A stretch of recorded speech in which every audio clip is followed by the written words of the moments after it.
মালিক রে আমি বড় পাপী, আমি বড় গুনাহগার। ও দয়ার আল্লাহ, আমি 10 বছর তোমার গোলামি করি নাই, আমি 20 বছর গোলামি করি নাই। আল্লাহ আজকে মনিরুল ইসলাম শরীয়তপুরি আমার ভাই শোনা গেছে তোমারে বন্ধু বানাইলে ওই জান্নাত পাওয়া যাবে। মালিক রে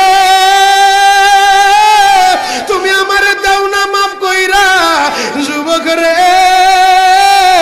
যদি কেউ আল্লাহরে বন্ধু বানাইতে পারে তার কোনো আর চিন্তা নাই, তার চিন্তার কারণ নাই গো বাবা।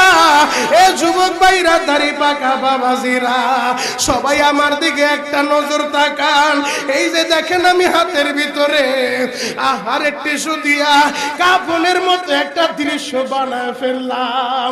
এমন একটা কাপড় আপনার শরীরে একদিন উঠে যাবে, আমার শরীরেও একদিন উঠে যাবে। ও চেয়ারম্যান ভাইরা, ও মেম্বার ভাইরা, ও নেতা ভাইরা, ও আলেম ভাইরা, এখন কাঁদতে বলছি শুধু কাঁদবা। জীবনে কত জায়গায় আমরা গোসল করলাম। আহারে কক্সবাজার ঘুরতে যাইয়া সমুদ্রের ভিতরে গোসল করলা, কুয়াকাটায় ঘুরতে যাইয়া সমুদ্রে গোসল করলা। এই যে মাদ্রাসার পুকুরটা ভরাট করছে মসজিদের জন্য, বিশাল বড় ময়দান এখন হয়ে গেছে। এই পুকুরের ভিতরে কত মানুষ গোসল করছে।